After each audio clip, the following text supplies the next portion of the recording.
이 밤에도 하나님의 은혜를 사모하고자 나오신 여러분들에게 하나님의 놀라운 은혜와 또 여러분들의 간절한 그 기도의 제목들이 주님 뜻 안에서 다 이루어지시기를 주님의 이름으로 간절히 축원합니다.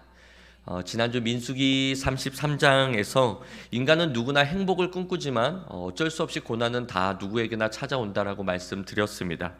그럼에도 불구하고 하나님의 자녀인 우리는 그런 고난과 역경 속에서도 우리가 낙심하지 아니하고 끝까지 인내하며 우리가 끝까지 인내하며 행복을 꿈꿀 수 있는 것은 하나님께서 우리에게 분명하게 약속하신 말씀이 있기 때문이다라고 말씀을 드렸죠. 그 약속의 말씀을 하셨고 우리는 그 약속의 말씀을 믿기 때문에 이 고난과 이 역경 중에서도 영적이든 육적이든 힘든 상황 속에서도 우리는 낙심하지 아니하고 항상 기뻐할 수 있고 그럼에도 불구하고 쉬지 말고 기도할 수 있고 범사에 감사할 수 있다라는 것이죠. 이스라엘 백성들에게 소망은 이스라엘 백성들에게 약속의 말씀은 하나님께서 적과 꿀이 흐르는 가나안 땅으로 인도하시는 것이 하나님의 약속의 말씀이셨습니다. 우리가 지난주에도 살펴보았듯이 하나님께서 어떻게 이스라엘 백성들을 인도하셨는지를 우리가 지난주에 살펴보았죠. 물론 그 땅은 진짜 그들의 말처럼 하나님께서 말씀하신 것처럼 적과 꿀이 흐르는 땅인 것은 확실했습니다. 하지만 그곳은 적과 꿀이 흐르는 땅과임 동시에 다른 것들도 충만하게 있었다라는 것이죠. 누가 봐더라도 예기치 못한 정말 거대한 족속인 그 아낙 족속이 함께 그곳에 있었고 가나안 7족속이 이미 그 땅에 거주하고 있었으며 누가 보더라도 그 성읍은 견고하고 튼튼하게 보였다라는 것이죠. 그들 스스로도 우리가 그들의 눈에 보기에도 우리가 메뚜기처럼 보인다라고 할 정도로 그들은 엄청난 그러한 전사들처럼 보였다라는 것이죠. 그렇지만 하나님께서 오늘 본문에는 우리에게 뭐라고 또한 말씀하고 계시냐면은 2절 말씀에 보니까 들어가라 라고 말씀하고 있다라는 거예요. 오늘 우리에게 명령하시기를 너희는 그럼에도 불구하고 그 땅을 향해 들어가라 라고 말씀하고 있다라는 것이죠. 왜요? 왜 하나님께서는 그 땅을 들어가라 라고 말씀하셨을까요? 그것 또한 2절에 나와 있는데 그래야만 하나님께서 약속하신 그 기업을 받을 수 있기 때문인 것입니다. 즉 이 말은 들어가지 않으면 하나님의 약속의 복을 받을 수 없다라는 거예요. 우리가 하나님의 약속의 말씀에 그 복을 받기 위해서는 반드시 하나님의 명령대로 들어가야 한다라는 것이죠. 본문 13절 말씀에 보니까 모세가 이스라엘 자손에게 명령하여 이르되 이는 너희가 제비 뽑아 받을 땅이라 여호와께서 이것을 9지파 반쪽에게 주라고 명령하셨나니 라고 말씀하고 있습니다. 그리고 14절에 보면은 12지파가 아닌 9지파 반이라고 말씀하시면서 그 2지파 반이 빠진 이유를 루벤과 갓자손 그리고 므낫세 반쪽 기업은 받을 수 없다라고. 왜냐하면 이미 여리고 맞은편 요단강을 건너기 전에 그 해돋는 그쪽 기업을 이미 받았기 때문에 그들의 요구대로 이미 그들에게 주었기 때문에 이 가나안 땅은 약속의 땅은 이 2지파 반을 제외한 9지파 그리고 므낫세의 나머지 인원만 받을 수 있다라는 것이죠. 그러니까 들어가면 하나님의 약속의 말씀대로 그 약속의 땅을 받지만 그 약속의 땅에 들어가지 않으면 받지 못한다라는 것입니다. 지난주에도 말씀드렸듯이 이 가나안 땅을 제외한 땅은 하나님의 약속의 땅이 아니에요. 하나님은 분명 적과 꿀이 흐르는 가나안 족속에 살고 있는 그 땅을 이스라엘 백성들에게 주시겠다라고 말씀하셨습니다. 그런데 이스라엘의 이 루벤과 갓지파 그리고 끝내 므낫세 반쪽 지파도 이 땅을 보니까 너무나 아름다웠던 것이죠. 그래서 이 땅을 우리에게 달라라고 요구했다라는 거예요. 그게 이제 지난주의 말씀이었다라는 것이죠.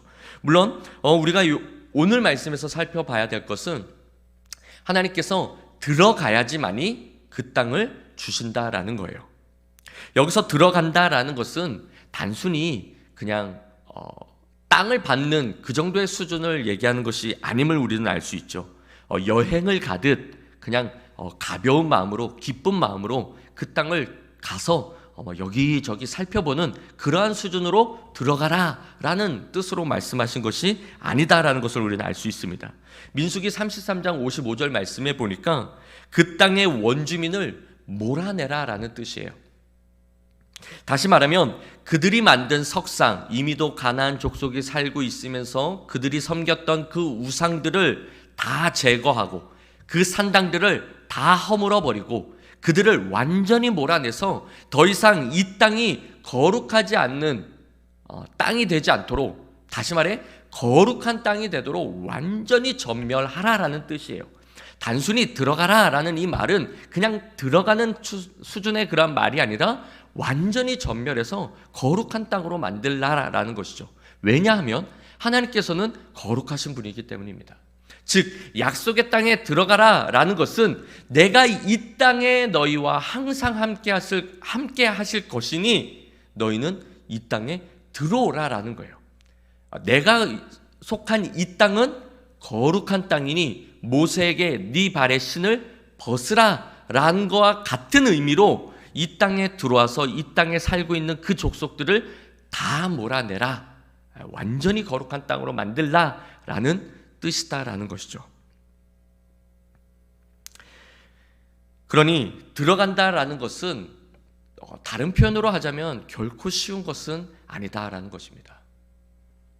그럼에도 불구하고 우리가 왜 그 땅에 들어가야 합니까? 물론 하나님께서 그 땅을 기업으로 주시기 때문에 우리가 들어가야 되는 것도 있지만 무엇보다도 더 중요한 것은 아까도 말씀드렸던 것처럼 하나님께서 함께 하시기 때문에 우리는 그곳으로 들어가야 한다라는 거예요. 다시 말해 하나님께서 함께 하신다는 것은 하나님의 보호하심과 하나님의 은혜가 그곳에 있기 때문에 우리는 그곳을 향해 가야 된다라는 것이죠. 심지어 조금 과장된 말로 만약에 하나님께서 지옥에 계신다라면 우리는 기꺼이 지옥으로 가야 된다라는 겁니다. 왜요? 하나님이 그곳에 계시기 때문에. 3절에서부터 12절까지의 말씀을 보면 하나님께서 구체적으로 경계선을 세우는 것을 볼 수 있습니다.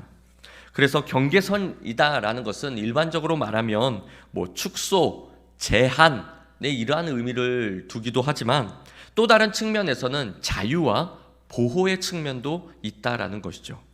우리가 여름에 해수욕장을 가게 되면 바닷가 저만치에 부표들이 띄어져 있고 그것에 줄로 이렇게 연결되어 있는 것을 볼 수 있습니다.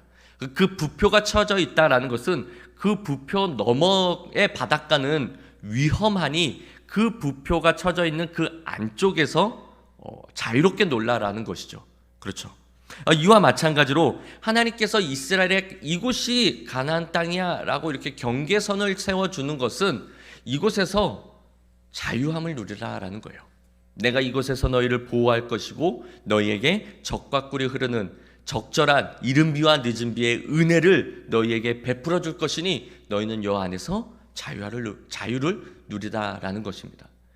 신약 성경에 나와 있는 것처럼 진리가 너희를 자유케 하리라라는 말씀처럼 하나님 안에 있을 때 우리는 참된 행복이고 하나님 안에 있을 때 우리에게는 참된 은혜가 주어짐을 믿습니다.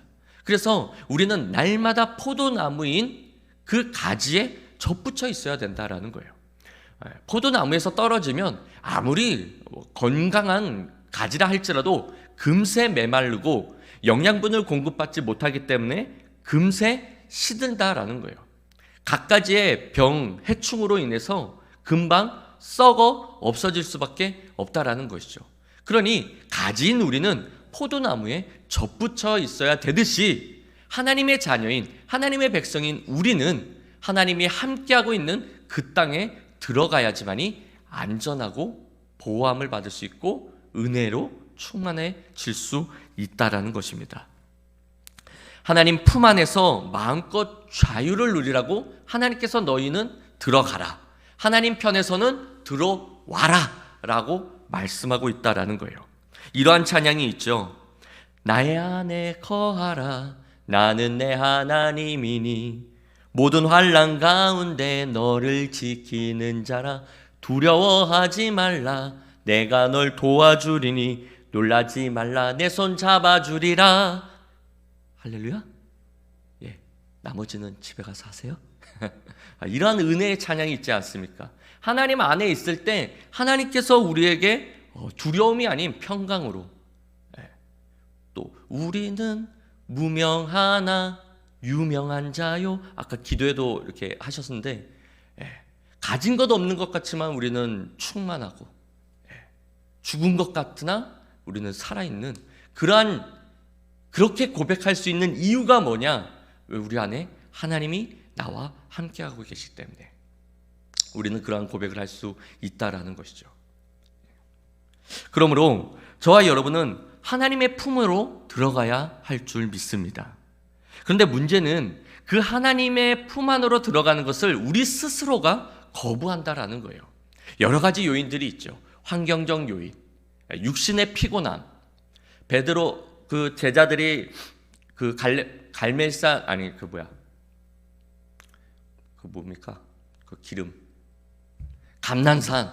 감난산에서 예수님이 마지막 때에 이제 기도를 하시잖아요. 네, 기도를 하시는데 제자들이 다 잤다라는 거죠. 육신의 피곤함 때문에 다 잤다라는 거예요. 우리가 하나님의 품 안에 있어야 되는 것을 알면서도, 그렇죠? 우리가 예배를 드려야 된다는 것, 우리가 기도 생활해야 된다는 것 알지만, 그럼에도 불구하고 여러 가지 요인들 때문에 이것이 쉽지 않다라는 것이죠. 우리 스스로가 그것을 거부한다라는 거예요.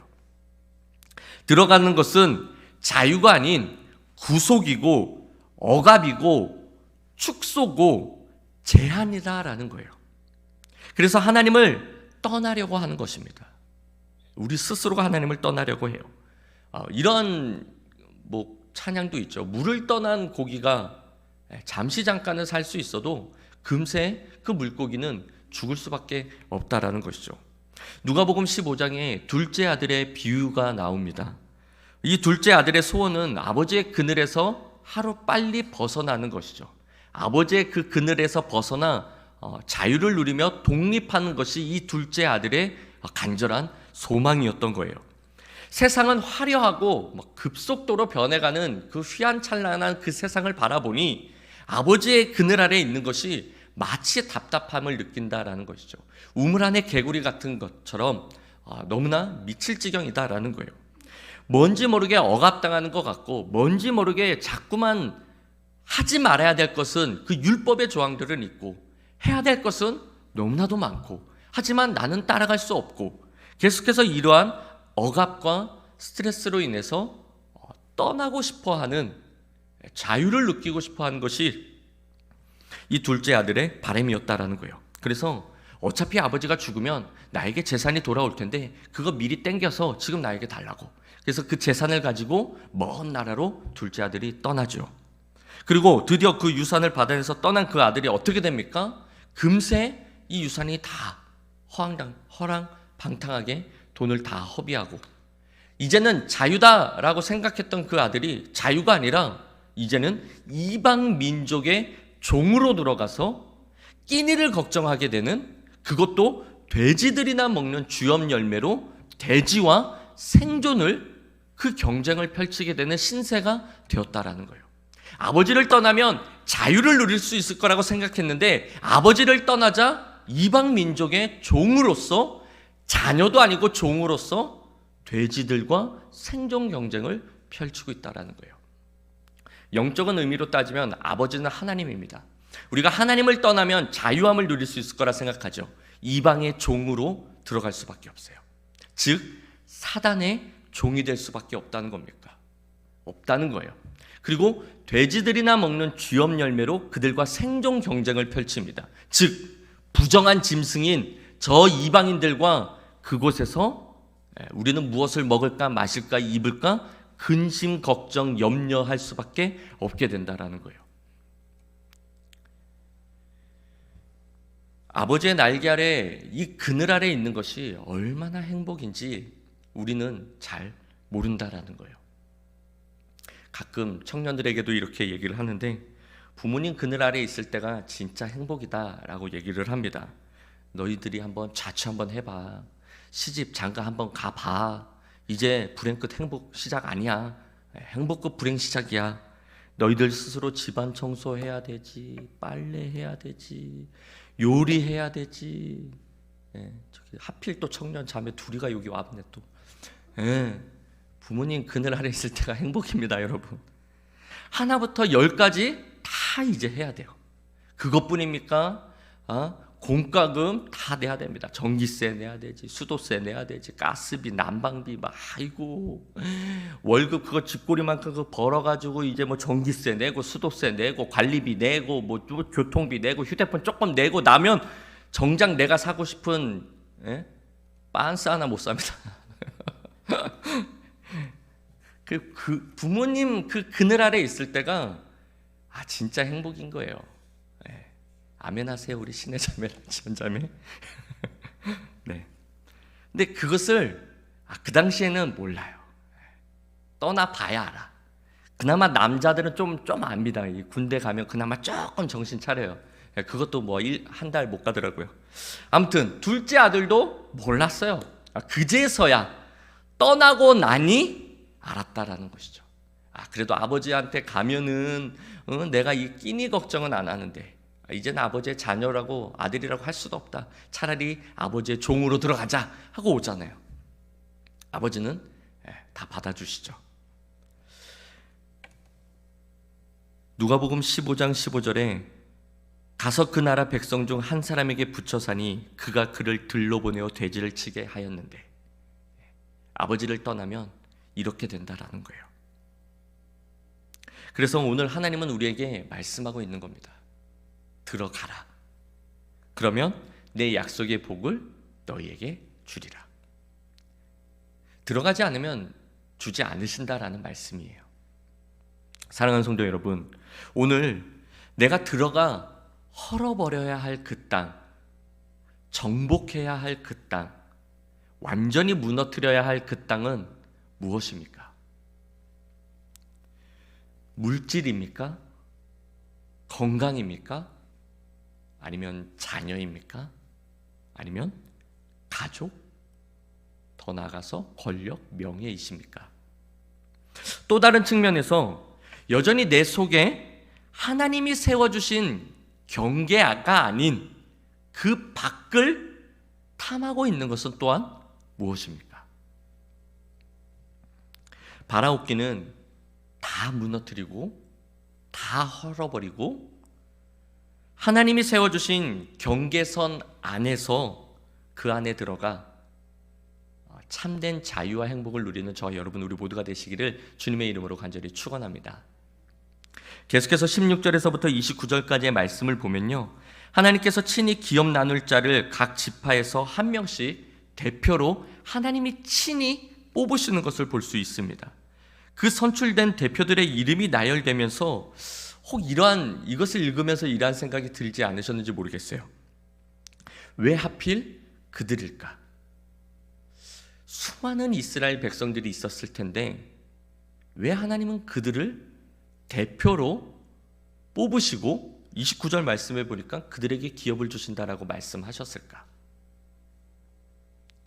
이에 대해 성경은 구체적으로 이래서 이들을 뽑았다라고 이렇게 말씀은 하고 있지는 않으십니다.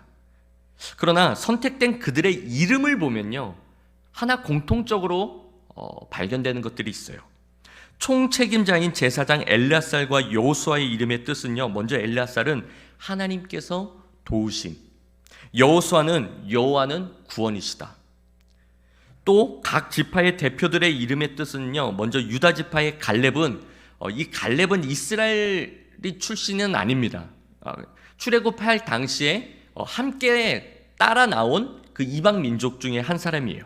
그런데 우리가 그가 정탐꾼으로 갔을 때 그의 보고를 통해서 우리는 그의 신앙을 알 수 있는 것이죠.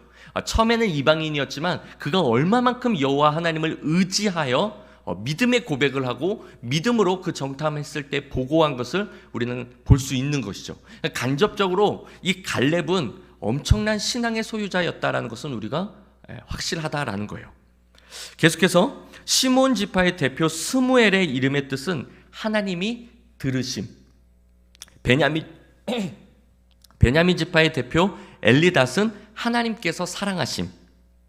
단 지파의 대표 붓기는 하나님께서 인정하심. 므낫세의 나머지 반지파의 대표 한니엘은 하나님의 은혜로우시다. 하나님은 은혜로우시다. 에브라임의 지파의 대표 그무엘은 하나님께서 기르심. 이사갈 지파의 대표 발디엘은 하나님이 구원하심. 아셀 지파의 대표 아히웃은 존귀한 형제, 납달리 지파의 대표 부다헬은 하나님께서 구원하심 등과 같이 그 이름들을 통해서 그들이 하나님과 연관되어 있다는 것을 볼 수 있고요. 히브리인들에게 이름은 단순한 이름이 아니라 그 호칭을 통해서 그의 삶과 그의 신앙의 고백이 묻어나오는 것이 그들의 이름이기 때문에 이름을 엄청 중요하게 여기는 것으로 그런 점에서 볼 때에 그들의 신앙이 이름을 통해서 나오고 있다는 것을, 또는 이름값 한다라는 말처럼 그들이 이름값을 하고 있다는 것을 우리가 볼 수 있다는 것이죠. 그래서 결론적으로 이들이 평소에 얼마만큼 하나님을 의지하고 하나님을 따랐고 하나님의 말씀에 순종하는 삶을 살았다는 것을 이 이름들을 통해 간접적으로 우리가 알 수 있다는 것이죠. 그래서 하나님께서 그들을 선택하신 것입니다. 다수 중에, 그 수많은 사람들 중에 이 각 지파의 대표로서 이들을 뽑은 것은 그들이 남다른 신앙의 소유자였다라는 것이죠. 이와 비슷한 얘기가 또한 신약 성경에도 나오고 있습니다. 예수님께서 수많은 사람들 중에서 베드로를 제자로 부르시는 장면이 나와요. 누가복음 5장에 나와 있는데요. 예수님께서 이곳 갈릴리에 예수님을 통해서 하나님의 말씀을 듣기 위해서 많은 사람들이 이미도 예수님을 따라서 그곳에 온 것을 볼 수 있습니다. 얼마나 많은 사람들이 왔는지 예수님이 베드로에게 좀 배를 좀 띄워달라, 육지에서 조금 떼어달라, 그래서 그곳에서 많은 사람들 앞에서 하나님의 말씀을 전하는 것을 볼 수 있잖아요. 이미도 수많은 사람들이 예수님을 사모하여 예수님을 통해서 하나님의 말씀을 듣고자 먼 거리를 마다하지 않고 그곳 갈릴리까지 왔다라는 거예요. 요약적으로 말하면 그들에게는 사모함도 있었고 남다른 열심과 열정도 있었다라는 거예요. 그런데 예수님께서 그들 중에서 제자를 부르신 것이 아니라 이미도 그곳에 있었던 베드로를 제자를 불렀다라는 거예요. 왜 제자를 베드로를 불렀을까? 남다른 열심과 남다른 열정과 남다른 그 사모함이 있는 그들 중에서 뽑으신 것이 아니라 이미도 그곳에서 밤새도록 자기의 생계를 위해서 그곳에 있었던 베드로를 부르신 이유는 무엇일까? 결론적으로 말씀을 드리면 베드로는 순종의 사람이었다라는 거예요. 저 깊은 곳에 가서 배 오른편에 그물을 내려라. 베드로는 어찌됐던 저 깊은 곳에 가서 그물을 내렸다라는 것이죠. 수많은 물고기를 잡았어요. 그리고 처음에는 선생이여 라고 했던 베드로의 고백이 이 기적을 체험하고 나서 주여라는 고백으로 바뀝니다.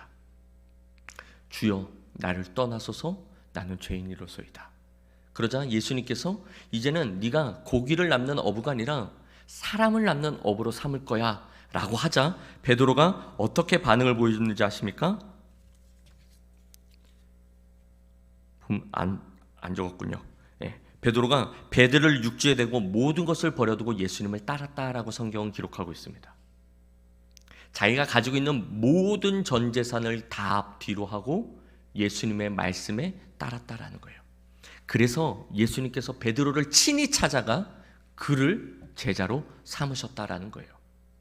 오늘 다시 본문으로 돌아오면 29절에 하나님께서 그들에게 땅을 주시겠다라고 말씀하십니다. 각 지파의 대표들에게 땅을 주시겠다라고 말씀하셔요. 그리고 그들을 뽑은 이유가 이름을 통해서 우리가 간접적으로 알 수 있다라고 말씀드렸죠. 즉 우리가 그 땅에 들어가는 것은 내 힘으로 되지 않는다라는 거예요. 물론 이스라엘 백성들은 우리가 나중에 살펴보겠지만 그 족속들을 완전히 몰아내지는 못했습니다. 내 힘으로 되지 않는다라는 거예요. 내 안에 여전히 도사리고 있는 하나님께서 세우신 경계선 너머의 이 세상에 썩어질 것들이 여전히 내 속에 함께 공존하고 있다라는 것이죠. 이 공존하는 이것을 우리가 물리칠 수 있는 것은 오직 여호와 하나님을 의지할 때만이 가능하다라는 거예요. 우리가 미워하는 사람을 만나면 나도 모르게 미움이 그냥 나와요. 이것을 하나님께서는 들어가라, 다시 말해 완전히 정복하라 라고 말씀하고 있어요. 여전히 내 속에 도사리고 있는 육신의 마음과 영의 마음, 성령이 주는 이 생각이 여전히 공존하고 있는 이곳에서 하나님께서 우리가 이것을 완전히 점령하고 육신의 생각을 완전히 없애버리고 영의 생각을 붙잡고 따라갈 수 있는 힘은 내 힘으로 안 된다라는 거예요. 오직 여호와 하나님을 의지할 때에 우리가 가능하다라는 것이죠. 그렇다면 너무나 많이 들어왔던 말씀인 것이죠. 여호와 하나님을 의지해야 된다는 것은 누구나 잘 알고 있어요. 그렇다면 어떻게 하는 것이 여호와 하나님을 의지하는 거냐라는 거예요. 여전히 내 속에 두 가지의 생각이 품고 있을 때, 사탄의 생각과 하나님이 주시는 생각이 두 가지가 공존하고 있을 때 어떻게 우리가 그것을 선택하며 나아갈 수 있냐라는 거예요. 하나밖에 없습니다. 기도뿐이다라는 거예요. 기도 외에 이런 유가 나갈 수 없다라는 그 말씀처럼 우리가 기도해야 된다라는 거예요. 특별히 하나님, 내가 하나님의 주는 생각을 선택하겠습니다. 이러한 그냥 1차원적인 기도가 아니라 우리 가운데 영분별력을 달라고 하나님 앞에 기도해야 된다라는 거예요. 이것이 하나님을 의지하는 것입니다. 수많은 생각들이 내 속에 도사리고 있을 때 그때그때 기도해야 돼요. 느헤미야는 기도의 사람이다라는 수식어가 따르죠. 왕이 수심이 가득한 느헤미야의 얼굴을 보자 느헤미야, 너 뭔 일 있냐? 라고 질문을 했을 때 느헤미야가 예, 제가 이러한 질문이 있습니다. 이러한 고민이 있습니다. 바로 즉각적으로 얘기한 것이 아니라 성경에 보니까 그 즉시 기도했다라고 그래요. 그 순간 왕이 질문을 던질 때 그 순간, 그 짤막한 그 순간에도 하나님 앞에 기도했다라는 거예요. 이것이 우리가 가져야 될 태도인 줄 믿습니다. 우리는 큰 문제 앞에서는 기도는 잘해요. 그런데 사소한 그 순간에도 우리는 기도해야 된다라는 거예요. 그래야 그곳에 들어가 완전히 정복할 수 있다라는 거예요. 또는 하나님께서 세우신 이 경계선에서 그곳으로 넘어가지 않고 계속해서 이곳을 지키며 자유와 행복을 하나님이 기뻐하는 그 길로 그 믿음의 여정을 계속 나아갈 수 있다라는 것이죠. 어둠의 사탄마귀는 우리가 로마서에서도 살펴보았듯이 계속해서 우리에게 두 가지의 생각을 불어넣습니다. 그 유명한 바울도 오호라 나는 공고한 자로다. 이 사망의 곳에서 누가 나를 건져내랴. 여전히 그는 치열하게 육신의 생각과 성령님이 주는 생각을 치열하게 싸우고 있다라고 바울이 얘기를 하잖아요. 그 속에서 그가 결론적으로 그럼에도 불구하고 내가 소망을 찾았다 그러면서 예수 그리스도를 말씀하고 있잖아요. 우리의 삶 속에서도 우리도 수많은 생각들이 우리 가운데 있습니다. 하나님은 이미도 경계선을 쳐주셨어요. 다시 말해 성령님이 주는 생각을 주셨다라는 것이죠. 그것을 선택할 수 있는 비결은 오직 기도뿐이라는 거예요. 기도해야 됩니다. 그래서 그저 이방인들이 구하는 무엇을 먹을까 마실까 입을까 그러한 근심 걱정 염려하는 그러한 기도가 아니라 여전히 우리 가운데 죄악이 도사리고 있는데 여전히 하나님은 우리 가운데 거룩의 경계선을 쳐줬는데 여전히 우리 가운데 도사리고 있는 이 죄악이 이 경계선을 넘으려고 하는 이 악한 이 죄악된 이 근성이 여전히 튀어나오지 아니하도록 우리는 끊임없이 기도해야 된다는 것이죠. 자기를 부인하고 즉 내 생각, 내 방법, 내 경험, 내 모든 것을 다 버리고 하나님이 주는 생각을 취할 수 있도록 기도해야 된다는 것이죠. 누가 봐도 명확한 생각 속에서는 금방 하나님이 주는 생각을 붙잡을 수 있죠. 주일날 교회 가는 것과 돈 100만 원 준다라고 하는 그 현장에 가는 것 누가 봐도 이거는 교회 가야 된다는 거 알잖아요. 그렇죠? 근데 우리의 삶 속에서 아주 교묘한 그러한 일터 속에서의 기로에 있을 때 우리는 뭘 선택하냐 이거죠. 쉽사리 내 기분 따라 내 감정 따라 내가 원하는 것을 선택하기가 너무 쉽다라는 거예요. 하나님은 오늘 들어가라 라고 말씀하고 있어요. 내가 원하는 요단 동편 땅 그것이 아니라 이 가나안 땅 즉 하나님이 원하시는 그 땅으로 들어와라. 그러기 위해선 하나님을 의지해야 된다라는 것이죠. 왜요? 누가 봐도 우리 눈에는 요단 동편 땅이 너무나 아름다워 보이거든요. 육신의 눈으로 보면 그것이 내 노후를 보장해 줄 것 같고, 그것을 선택하는 것이 내 자녀들의 앞날이 활짝 열려지는 것처럼 보여지기 때문에요. 그런데 그 달콤한 유혹을 계속 먹다 보니 그것으로 인해서 결국 내 자녀가 죽는다라는 거예요. 내 가정이 몰락된다라는 거예요. 그러니 내가 좋아하는 것을 선택하는 것보다는 하나님이 좋아하는 것을 선택하는 것이 결국은 나와 자녀와 가정이 사는 길이다라는 것이죠.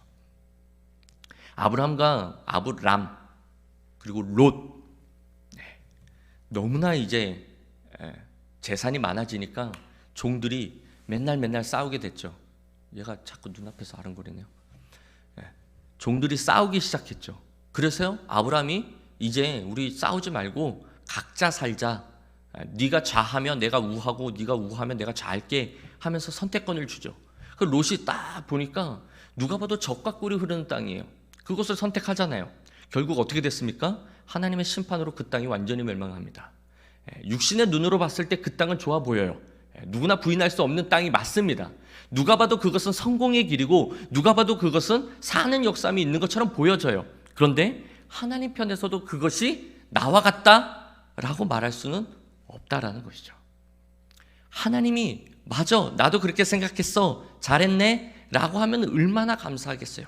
그런데 대다수는 내가 원하는 것을 하나님이 원하는 것은 아닌 경우가 더 많다라는 것이죠. 그러니 우리는 그 선택의 순간에서 기도해야 된다라는 거예요. 하나님을 의지해야 된다라는 겁니다. 하나님의 말씀은 나에게 뭐라고 말씀하시나 하나님의 성경 말씀을 통해서 우리는 분별력을 세워 나아가야 돼요. 그리고 하나님이 주는 생각을 붙잡고 나아가야 된다라는 것이죠. 그러면 내 시작은 미약했으나, 물론 이것은 부정적인 말씀이긴 하지만, 내 시작은 미약하였으나 내 나중은 심히 창대하는 그 역사함이 하나님이 선택한 그 길로 나아갈 때 이루어진다라는 것이죠. 그래서 하나님은 오늘 우리에게 들어가라, 내가 세운 경계선 안으로 들어와라 라고 말씀하고 있다라는 겁니다. 거기가 참된 행복이고 참된 자유고 참된 안식처이고 더 나아가서는 그곳이 도피성인 줄 믿습니다. 그렇게 순종, 그렇게 믿음을 가진 자, 믿음은 곧 순종이고 순종은 곧 믿음인데, 믿음은 곧 순종으로 나타날 수밖에 없는데, 그렇게 믿는 자에게는 이러한 고백이 나올 수밖에 없어요.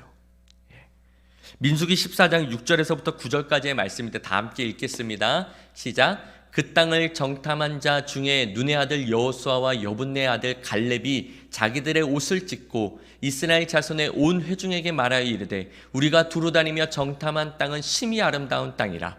여호와께서 우리를 기뻐하시면 우리를 그 땅으로 인도하여 들이시고 그 땅을 우리에게 주시리라. 이는 과연 젖과 꿀이 흐르는 땅이니라. 다만 여호와를 거역하지는 말라. 또 그 땅 백성을 두려워하지 말라. 그들은 우리의 먹이라. 그들의 보호자는 그들에게서 떠났고 여호와는 우리와 함께 하시느니라. 그들을 두려워하지 말라 하나. 믿음을 가진 자, 즉 여호와를 의지하는 자는 이러한 고백을 할 수 있다라는 것이죠. 물론 젖과 꿀이 흐르는 땅이 확실합니다. 그러나 여호와를 의지하지 않는 자는 그것만 보일 뿐이고, 여호와를 의지하는 자는 그건 넘어 그들은 우리의 먹이인 것이 보여진다라는 것이죠. 그리고 그들의 신은 그들에게서 떠났다라는 것을 알 수 있다라는 것이죠.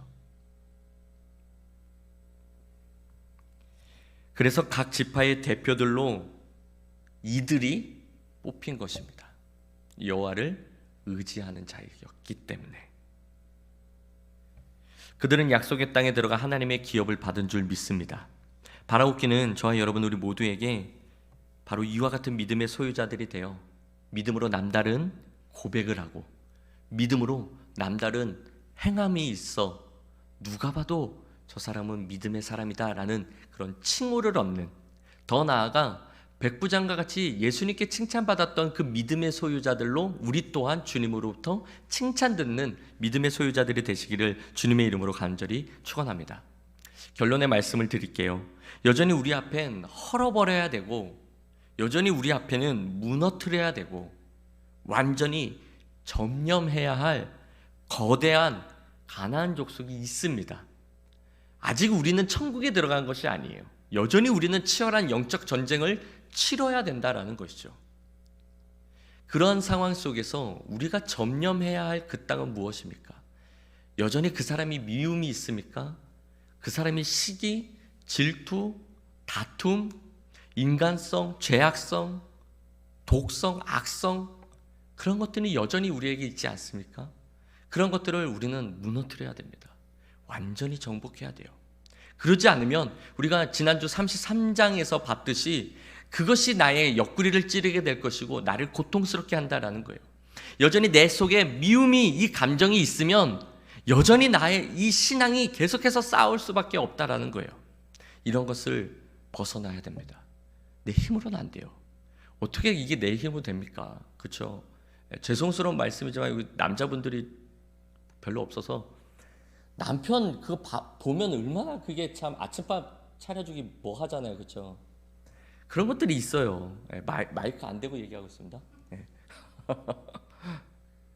볼 때마다 얼마나 그게 거시기 해요.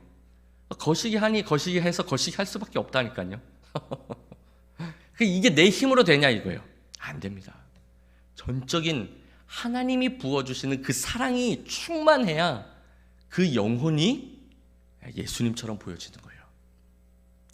그 소자가 예수님처럼 보여지는 거예요. 예수님이 아니라 예수님처럼 보여지는 거예요. 그래서 긍휼의 마음과 사랑의 마음으로 섬길 수 있다는 것이죠. 우리는 이러한 기도가 많아지기를 간절히 소망합니다. 여전히 내 속에 도사리고 있는 이 제약의 이 쓴뿌리, 이 견고한 진, 이런 것들이 무너뜨리기 위한 충만한 기도가 정말 충만해지기를 간절히 소망합니다. 오늘 하나님은 우리에게 들어가라, 그래야 주시겠다라고 말씀하고 계셔요. 우리는 기도가 반대이죠. 하나님, 저 사람이 너무나 미워서 저 사람 좀 제거해 주세요. 이렇게 기도하잖아요. 근데 오늘 말씀은 뭐라고 합니까? 들어가래요. 그래야 무너뜨리게 주시겠대요.